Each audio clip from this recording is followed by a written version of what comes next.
হয় নিশ্চয়কৈ ইভা চাওক এই মুহূৰ্তত যদি এটা কথা ক'বলৈ যোৱা যায় যে মহানগৰীৰ যি ৰাজপথ আছে ৰাজপথত দিনে নিশা এতিয়া ডাম্পাৰৰ দৌৰাত্মক বুলি ক'লেও ভুল নহ'ব আচলতে যি ডাম্পাৰৰ আখ্যান বুলি ক'ব লাগিব ডাম্পাৰৰ আখ্যানৰ কথা আমি পূৰ্বতে উল্লেখ কৰি আহিছোঁ আৰু আজিও কিছুমান কথা কেতবোৰ উল্লেখ কৰিব চেষ্টা কৰিম কিয়নো যদি চাবলৈ যোৱা যায় যে মহানগৰীৰ বিভিন্ন স্থানত আচলতে যি কনষ্ট্ৰাকশ্যনৰ কামসমূহ চলি আছে কনষ্ট্ৰাকশ্যনৰ কামসমূহৰ কাৰণে দিনৰ ভাগতে আচলতে একাংশ ডাম্পাৰ চলাই থকা পৰিলক্ষিত হয় তাৰ সমান্তৰালকৈ যদি চাবলৈ যোৱা যায় নিশা অন্ধকাৰ নামি অহাৰ লগে লগে মহানগৰী এই ৰাজপথত অন্য একাংশ যি ব্যক্তিগত যি ডাম্পাৰ আছে ডাম্পাৰ দৌৰাত্ম পৰিলক্ষিত হয় আৰু অন্ধকাৰ নামি অহাৰ লগে লগে একাংশ মহানগৰবাসী আচলতে যি ৰাজপথলৈ ওলাই আহিবলৈ ভয় কৰে কিয়নো সেই যিসমূহ আচলতে ডাম্পাৰ দৌৰাত্ম একাংশ সেইসমূহ ডাম্পাৰে আচলতে বিভিন্ন সময়ত আছে বিভিন্ন স্থানত দুৰ্ঘটনা সংঘটিত কৰিছে আৰু সেই দুৰ্ঘটনাৰ ফলতে আচলতে বহুকেইটা পৰিয়াললৈ আচলতে কাল অবা নিশা নামি আহিছে বিভিন্ন লোকৰ মৃত্যু মুখত পৰিছে ইতিমধ্যে যদি আমি চাবলৈ যোৱা যায় যে বিগত মাহত আচলতে কেইবাটাও দুৰ্ঘটনা সংঘটিত হৈছে আৰু ইতিমধ্যে আমি সেই তথ্য বিচাৰি পেলাই বিভিন্নজনৰ ওচৰলৈ আৰু কিবা বিভিন্ন প্ৰশাসনৰ ওচৰলৈ আমি গৈছিলোঁ বা আৰক্ষীৰ ওচৰত যোগাযোগ কৰিছিলোঁ কিন্তু তেওঁলোকে সেইসমূহ তথ্য দিব বিচৰা নাই আৰু আমাৰ হাতত থকা পূৰ্বে কিছুমান তথ্য অনুসৰি চাবলৈ যদি যোৱা যায় কেইমাহমানৰ আগতে এগৰাকী শিল্পী তেখেতে অনুষ্ঠান পৰিৱেশন কৰি আহি থকাৰ সময়তে সৰু সজাইত আচলতে ডাম্পাৰে তেওঁক মহতিয়াই নিয়ে তাৰ পিছতে যদি চাবলৈ যোৱা যায় যে কেইবাটাও এনেকুৱা ধৰণৰ দুৰ্ঘটনা সংঘটিত হৈছে আৰু বহুকেইজন আচলতে উঠি অহা উদীয়মান শিল্পীৰ মৃত্যুমুখত পৰিছে আৰু দ্বিতীয়তে যদি চাবলৈ যোৱা যায় যে সিদিনা পৰহি দিনাখন আমি যি পৰিবহণ মন্ত্ৰী আছিলে পৰিবহণ মন্ত্ৰীৰ লগত আমি কথা পাতিছিলোঁ বা তেওঁক সুধিছিলোঁ যে কিহৰ কাৰণে আচলতে মহানগৰী ৰাজপথত ডাম্পাৰৰ দৌৰাত্ম চলে বা তেওঁলোকে কিহৰ কাৰণে নাকি লগাব নোৱাৰে তেতিয়া আচলতে যিটো মন্তব্য প্ৰদান কৰিছিলে পৰিবহণ মন্ত্ৰীগৰাকীয়ে আচলতে চাবলৈ গ'লে কি ক'ব এতিয়া কাৰণ কিয়নো তেখেতে হাতযোৰ কৰি প্ৰাৰ্থনা কৰিছে যে ডাম্পাৰৰ চালক আৰু মালিকসকলে যাতে এটা কাম কৰে তেওঁলোকৰ যে বাহনসমূহ আচলতে লাহে লাহে চলাব লাগে তাৰ পৰিৱৰ্তে আচলতে অন্য একো কথা কোৱা নাই আৰু তেখেতে অন্য এটা কথা প্ৰসংগ কৰিছিলে যে আমি আচলতে তেওঁলোকৰ আমাৰ চকুত যিখিনি বাহন আমাৰ চকুত আহি পৰিছে বা যিখিনি আমাৰ আগত আহি পৰে বা আমি দেখা পাওঁ আমি ধৰা পেলাব পাৰোঁ তেওঁলোকৰ দ্ৰুতগতি আমি সেইসকলৰ বিৰুদ্ধে আচলতে জৰিমনা বিহিছোঁ বা তেওঁলোকক আমি পেনাল্টি দিছোঁ কিন্তু লগতে আৰু এটা কথা উল্লেখনীয় কথা উল্লেখ কৰিছে যে মহানগৰীত প্ৰায় কেইবা লক্ষাধিক যান বাহন আছে তাৰ পৰিৱৰ্তে কিন্তু যিসকল বিষয়া আছে বিষয়াৰ সংখ্যা তেনেই কম সেইকাৰণে আচলতে এনেকুৱা ধৰণৰ ঘটনা সংঘটিত হোৱা কথা উল্লেখ কৰিছে আচলতে এক কথাত ক'ব গ'লে যে পৰিবহণ মন্ত্ৰীগৰাকী আচলতে গা এৰা মন্তব্য দিয়া পৰিলক্ষিত হৈছে আৰু তাৰ পৰিৱৰ্তে মই আৰু এটা কথা ক'ব বিচাৰিম যে 14 তাৰিখে যোৱা ফেব্ৰুৱাৰী 14 তাৰিখে আচলতে এখন বৈঠক হৈছিলে পথ সুৰক্ষাৰ যি অন্তিম দিনাখন আচলতে এখন বৈঠক হৈছিলে সেই বৈঠকত পৰিবহণ বিভাগৰ আচলতে বহুকেইগৰাকী বিষয়া তাত উপস্থিত আছিলে পৰিবহণ মন্ত্ৰী উপস্থিত আছিলে তাৰ আৰক্ষী সঞ্চালক প্ৰধানগৰাকী তাত উপস্থিত আছিলে আৰু বিভিন্ন যিসমূহ আচলতে বিভাগ আছিলে বিভাগীয় তাত কৰ্তৃপক্ষসমূহ তাত আহি উপস্থিত হৈছে এখন বৈঠক হৈছিলে আৰু বৈঠকত মুখ্যমন্ত্ৰীৰ নিৰ্দেশতে বৈঠকখন অনুষ্ঠিত হৈছিলে বৈঠকত আচলতে কেতবোৰ বিভিন্ন ধৰণৰ সিদ্ধান্ত লৈছিলে কিন্তু সেই বৈঠকৰ পিছতো যে কোনো ধৰণৰ গা লোৱা নাই বা এইসমূহ ডাম্পাৰক নাকি লগাব পৰা নাই আৰু তৃতীয়তে যদি ক'বলৈ যোৱা যায় যে সৰু সৰু যিসমূহ বাহন আছে বা দুচকীয়া চাৰিচকীয়া বা যাত্ৰীবাহী বাহনসমূহৰ কাৰণে আচলতে যি পৰিবহণ বিভাগ আছে বা মহানগৰ যান বাহন আৰক্ষী আছে তেওঁলোকে কঠোৰ হোৱা পৰিলক্ষিত হয় বা তেওঁলোকে বিভিন্ন সময়ত আচলতে তেওঁলোকৰ বিৰুদ্ধে অভিযান চলায় ড্ৰিংক এণ্ড ড্ৰাইভৰ অভিযান চলায় বিভিন্ন ধৰণৰ নথি পত্ৰ অভিযান চলায় তাত আমাৰ ক'ব লগা একো নাই কিয়নো আচলতে এইসমূহ আচলতে যান বাহনক তেওঁলোকে যাতে এৱাৰনেছ কৰিছে যাতে কোনো ধৰণৰ দুৰ্ঘটনা সংঘটিত নহয় কিন্তু তেনেপক্ষত কিন্তু একাংশৰ অভিযোগ উত্থাপন কৰিছে যে মহানগৰবাসীয়ে একাংশ অভিযোগ উত্থাপন কৰিছে যদিহে তেওঁলোকে সেই সৰু সৰু বাহনৰ বিৰুদ্ধে বা তেওঁলোকৰ যিসমূহ আচলতে যাত্ৰীবাহী বাহনৰ বিৰুদ্ধে যদি এনেধৰণৰ কঠোৰ স্থিতি ল'ব পাৰে বা বিভিন্ন সময়ত আচলতে জৰিমনা বিহিব পাৰে তেনে সময়ত আচলতে এইসমূহ ডাম্পাৰক কিহৰ কাৰণে নাকি লগাব নোৱাৰে আচলতে কাৰ ছত্ৰচাত এইসমূহ ডাম্পাৰ চলি আছে কিহৰ কাৰণে তেওঁলোকৰ বিৰুদ্ধে কঠোৰ হ'ব নোৱাৰে আৰু একাংশ অভিযোগ ইতিমধ্যে আৰু একাংশ অভিযোগ উত্থাপন কৰিছে যে আমি গাড়ীখন ওলাব নোৱাৰোঁ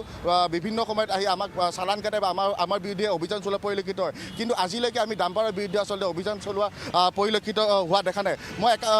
মই যদি আছে এগৰাকী বাইদেউ আছে মই তেওঁৰ পৰা জানিব বিচাৰিম বাইদেউ যিহেতু আপুনি ইয়াতে দোকান দি পেলাই জীৱিকা নিৰ্বাহ কৰি আছে আপুনি দেখা পায় আচলতে ডাম্পাৰৰ যি এই ৰাজপথত ডাম্পাৰৰ আচলতে দৌৰাত্মক কেনেকুৱা ধৰণৰ দেখা পায় তীব্ৰ স্পীড এইখিনি স্থানত এতিয়ালৈকে কিমানটামান দুৰ্ঘটনা সংঘটিত হোৱা আপুনি দেখা পাইছে দুৰ্ঘটনা প্ৰায়ে হৈয়ে থাকে যিটো সময়ত আচলতে আৰু দীপকৰ সৈতে আমাৰ এই মুহূৰ্তত সংযোগ বিচ্ছিন্ন হৈছে আমি দীপকক ধন্যবাদ জনাইছো পৰৱৰ্তী সময়ত পুনৰ চেষ্টা কৰিম সংযোগ স্থাপনৰ বাবে আৰু আমি জনাইছো গুৱাহাটী ডাম্পাৰৰ দৌৰাত্মৰ এই বাতৰি আৰু ইয়াৰ পূৰ্বে এই বাতৰি সম্প্ৰচাৰিত কৰা হৈছে এটা সকলো এটাই প্ৰশ্ন আচলতে ডাম্পাৰ চালকসকলক নাকি লগাব কিয় নাই শেহতীয়াকৈ পৰিবহণ মন্ত্ৰীয়ে যেহেতু আহ্বান জনাইছে ডাম্পাৰ চালকলৈ গতিকে ইয়াৰ পিছত এই সন্দৰ্ভত লক্ষণীয় হ'ব তেওঁলোকৰ ভূমিকা আমি ইতিমধ্যে জনাইছো যে পৰিমল শুক্ৰবৈদ্যই আহ্বান জনাইছে ডাম্পাৰ চালকসকলক সাৱধানতা অৱলম্বন কৰাৰ কথা কৈছে কি কৈছে কেনেদৰে তেওঁ আহ্বান জনাইছে এবাৰ আগবঢ়াইছো ডাম্পাৰটো কি হয় মানে খুব শক্তিশালী গাড়ী হয় ইহঁতৰ কম স্পীডত ইহঁতে ক'বলৈ হ'লে নিদিয়ে এতিয়া বেছি স্পীড থাকে আৰু হঠাৎকৈ যদি কিবা কাৰণত সি স্পীড কণ্ট্ৰল কৰিব লাগে সি ব্ৰেক চেক নকৰে কাৰণ ব্ৰেক কৰিলে সি উল্টিব এই ক্ষেত্ৰত মানে ডাম্পাৰেৰ আপুনি দৌৰাত্ম কৈছে হয় দৌৰাত্মই হ'ব পাৰে কাৰণ এটা স্পীড লিমিটেৰ ভিতৰত যদি তেওঁ গাড়ী চলাই কিয় এক্সিডেণ্ট হ'ব লাগে এই গাড়ী চলোৱাৰ মূল কাৰণটো হ'ল মই যিটো অনুধাৱন কৰি আছোঁ সেই ডাম্পাৰেৰ মালিকবিলাকৰ খুব টকা লাগে নেকি যে খুব টকা ইনকাম কৰিব লাগিব আৰু তেওঁলোকৰ দুটা এটিএম হয় নেকি এটা এটিএম মানে ইয়াতে আমাৰ এই যে মাটিৰ পৃথিৱীৰ কাৰণে আৰু এটা স্বৰ্গৰ কাৰণে সেই এটিএমটো তেওঁলোকৰ মালিকসকলৰ বা ড্ৰাইভাৰসকলৰ এইটোৰ নাম হেভেন এটিএম মানে ওপৰত গৈ তেওঁলোকে টকা ওলাব লাগিব এটিএমৰ ঘৰৰ পৰা এইকাৰণে সেই ডাম্পাৰবিলাক ইমান দ্ৰুত গতিত চলে কোনো কণ্ট্ৰল নাই একো নাই তো এই ক্ষেত্ৰত আমি আগতেও অনুৰোধ কৰিছোঁ আমি একেবাৰে কৰজোৰে নিবেদন কৰিম ডাম্পাৰৰ মালিকসকলক ডাম্পাৰৰ ড্ৰাইভাৰসকলক বা সব গাড়ীৰ ড্ৰাইভাৰ বা মালিকসকলক যে আপোনালোকে নিয়ন্ত্ৰিত গতিত গাড়ীটো চলায় গাড়ী এটা যান হয় যন্ত্ৰ হয় এইটো ইয়াতে যদি মানৱীয় চৰিত্ৰলৈ গাড়ীটো চলায় তেনেহ'লে এইটো মানৱৰ নিচিনা চলিব আৰু যদি দানৱীয় চৰিত্ৰলৈ চলায় তেনেহ'লে এইটো দানৱৰ নিচিনা চলিব কাৰণ গাড়ীটো নিজৰ ক্ষমতা নাই সেইকাৰণে কেতিয়াবা কয় যন্ত্ৰ মানৱ আৰু যন্ত্ৰ দানৱ এইটো এটা যন্ত্ৰ হয়তো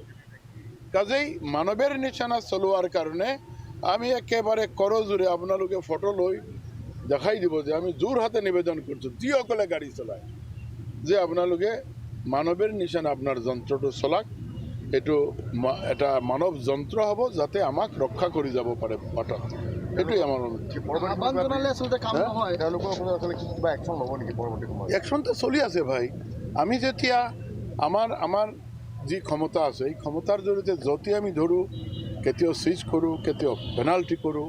এইবিলাকতো আছে কোনো ঠাইত এক্সিডেণ্ট হ'লে আমি তেওঁৰ RC কেঞ্চেল কৰোঁ এইবিলাকতো সেইটো আপুনি কি কৰিব আমাৰ ইয়াতে এবাৰ 45 লাখ গাড়ী ৰেজিষ্টাৰ্ড আছে আমি খালি এইটোৰ কথা কোৱা নাই সব গাড়ী লৈ কৈছোঁ আৰু নৰ্থ ইষ্ট আৰু অল ইণ্ডিয়া লেভেলৰ গাড়ী আহি 55 লাখৰ ওপৰত গাড়ী অসমত চলি আছে এভৰিডে অন ৰোড কাজে কিমানখিনি গাড়ী কোন স্পীডত কিমান চলি আছে আইনটো ভংগ কৰি আছে বিভিন্ন ঠাইত যিটো আমাৰ নজৰত আহে আমি কৰি আছোঁ কিন্তু আমাৰ অনুৰোধ থাকিব যে কোনো গাড়ীৰ মালিক বা ড্ৰাইভাৰক আমি পেনাল্টি কৰা বা ফাইন কৰা মানে তেওঁৰ সন্মান বৃদ্ধি হোৱা নহয় এজন মালিকৰ গাড়ীৰ পেনাল্টি হ'ল মানে সি আৰু এজন ভাল গাড়ীৰ মালিক এনেকুৱা কথা নুবুজায় সি বেয়া মালিক কাজেই সি ফাইন কৰাৰ আগতে যাতে তেওঁ নিয়ন্ত্ৰিত উপায়ে গাড়ীটো চলায় সেইটোৱে আমাৰ অনুৰোধ